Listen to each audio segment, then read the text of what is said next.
Recover deleted Facebook messages. So if you want to recover your deleted Facebook messages, then what you need to do is first you need to open up your Facebook Messenger. After opening, you need to go with the bottom right, which has that 3 horizontal lines, and go with your settings. Under settings, you need to scroll down, go with your account center. Under your account center, you need to go with your information and permissions and go with download your information. Under that, you can go with download or transfer information.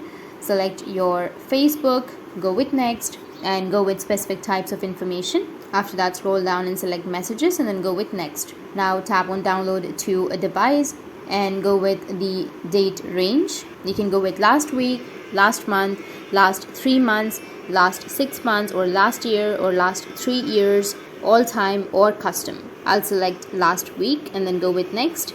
Now go with the notification email. After selecting a notification email, you can go with your format and then the media quality and tap on create files. And after that, after a few hours, you will receive an email that your information is ready to download. So you need to come to the same page, which is right here, which is this one, and here on the bottom you will have your file that is ready to download. So that's how you can recover your deleted Facebook messages. And if you have any questions, feel free to comment below. Thanks for watching.